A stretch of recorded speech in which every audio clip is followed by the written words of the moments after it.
Hello everyone! Today we got a package of random of the biggest news in the gaming. We'll be talking about the latest leak for the Grand Theft Auto 6, new insight into The Witcher 4, fresh information on possible Batman Arkham continuation, updates on Silent Hill F, and Marvel Wolverine, serious problems for Vampire Masquerade Bloodlines 2, and much more. This isn't just about skin through headlines. I will give you a concrete details, what leaked, who said what it happened, and what it might mean for the future of these games. I will also arrange the news from the most important to the most niche but still interesting stories. According to fresh reports, domain names and app names tied to GTA 6 have leaked online. These weren't random guesses, they were registered directly by Take-Two Interactive on May 27. This is important because Rockstar has done these exactly things before. Prior to the GTA 4 and GTA 5, the company quietly registered a domain for in-game brands and website, which later appeared inside the game themselves as a part of their Trafficker universe. Here are some of the domain and apps that leaked. WhatsApp app, clearly a parody of WhatsApp, suggesting GTA 6 will include its own satirical message service. Rent Me app looks like Rockstar take on Uber or Lyft, possibly letting players hail cars in the game world.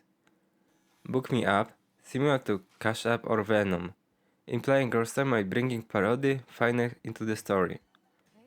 LeonDigag.org, a fictional government website probably tied to Vice City authorities. Brian Bradley.com, a fake love film site reminiscent of the absolutely adorning ads in the GTA 5. HookersGallery.com, pushing Rockstar trademark crowd humor. Website Corn Skin and My Boy Has Creepy Corn Dog, bizarre joke domains that fit the series' certificate over-the-top style. The fact that these names are now live under Take-Two control, take as their marketing machine for the GTA 6 is spinning up. According to Insider, like Test 2, these will likely be immigrated into the game internet, much like Live Invader in the GTA 5. And here is the kicker, Rockstar is still aiming for the May 26, 2026 release date. That is still far off, but the registration of this domain indicates they are preparing the ecosystem around the game well in advance. To sum up, GTA 6 satirical world is already being built, and leaks confirm we will see Rockstar parody of the modern apps like WhatsApp, Uber, and Cash App, all set within their twisted version of Miami, aka Vice City. Next we turn to another massive franchise, The Witcher. CD Projekt RED has confirmed that Witcher 4 is in active development, and this might be leaning even more heavily on series authority Andrzej Sapkowski. Reports indicate that Sapkowski has recently shared new narrative idea that CD Projekt want to incorporate directly into upcoming game. This is huge because while the first three Witcher games adapted elements of the Sapkowski novel, they also expanded the universe independently. Having the original author lead that concept could mean brand new storyline characters or lore that fans have never seen before, not even the Netflix show. CD Projekt has also said they won't abandon the idea of the new adventures. This suggests the studio wants Witcher 4 to serve as both a continuation and starting point for the further expansion, side stories or spin-offs. Witcher series has sold over 50 million copies worldwide, and Witcher 3 still hailed as one of the greatest RPG ever. Expectations are sky high. The inconvenience of the Sapkowski signals CD Projekt intends to return to a form after rocky launch of Cyberpunk 2077. Now let's talk about Batman. Fans of the Arkham series have been waiting for years to a proper continuation. There is reason to believe one is coming. Mark Robinson, the actor voicing Commissioner Gordon in the Batman Arkham Shadow, the upcoming year entry, accidentally let slip that they will be recording live for a sequel, While this doesn't confirm exactly what the project is, its comments strongly suggest another Arkham-related game is in the production. Adding fuel to the fire, Rocksteady Studio recently hired veteran developer Bill Money, who worked on the multiple Assassin's Creed titles, including Origin, Valhalla, and Mirage. His experience with open world design could be exactly what Rocksteady needs if they are gearing up for another large-scale Batman adventure. So far, we didn't know if the sequel will be VR exclusive like Arkham Shadow or a fully console release, but the evidence points that the significant movement behind the scene. Unfortunately, not all big projects are going smoothly. Vampire the Masquerade Bloodlines 2 has run into serious problems. So serious in fact that the studio has begun offering refunds for pre-orders. That is unusual, a last-ditch move when a publisher fears delays on fundamental issues in the development. While specific technical or management problems haven't been detailed, the procedural problems has been reportedly used in the reports.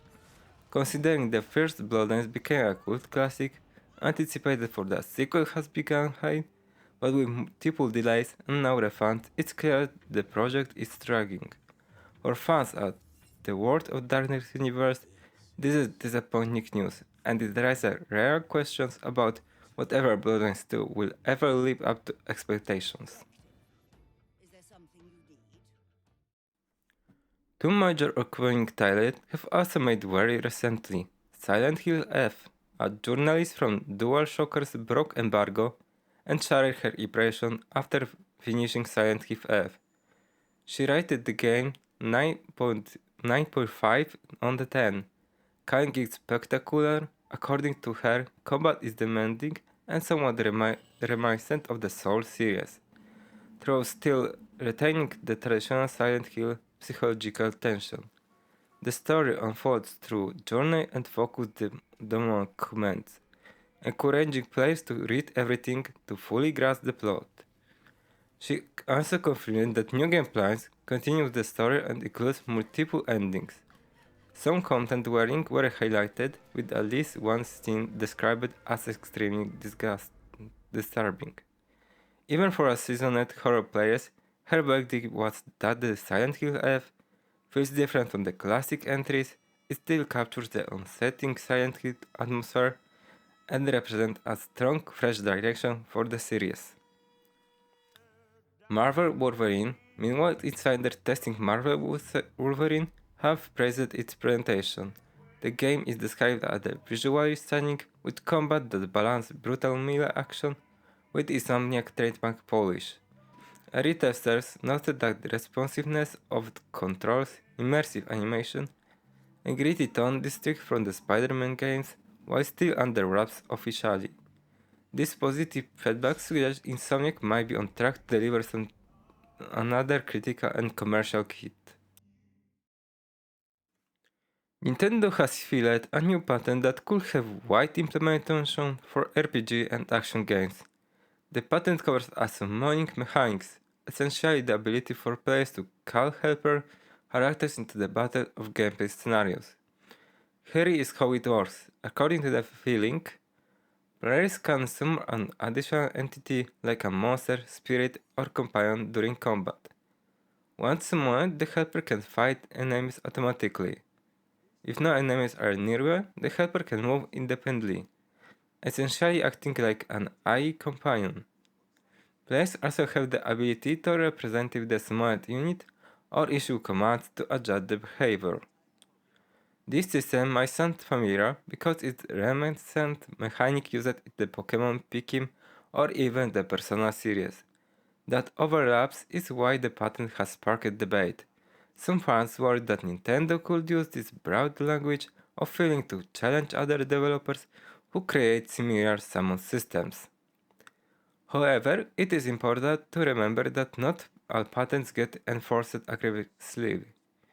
Sometimes compliant patent mechanics defensive to protect their own IP rather than to block competition.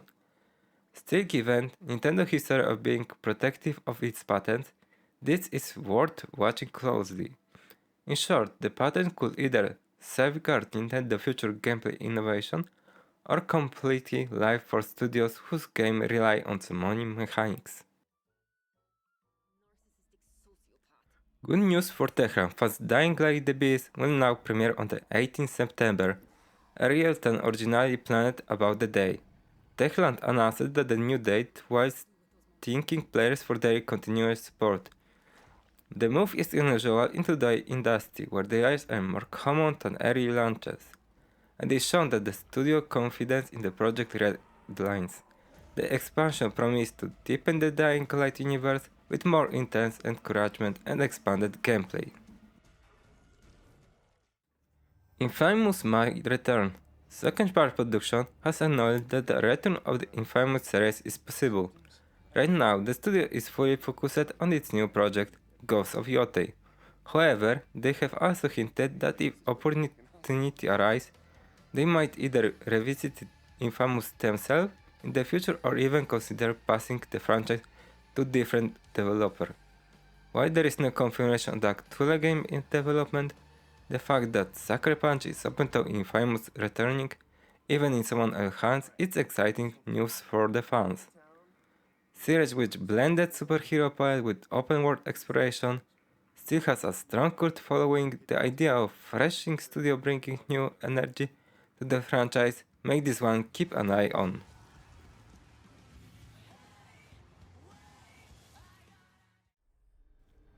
Cronos the New Dawn in one of the year's biggest indie surprise. Cronos the New Dawn has sold over 200,000 copies worldwide. This is far beyond what both fans and developers expected. Thanks to its success, the creators are now openly considering a sequel. The story shows how strong word of mouth and community support can elevate a title well beyond modest launch projections. Controversy at Sucker Punch.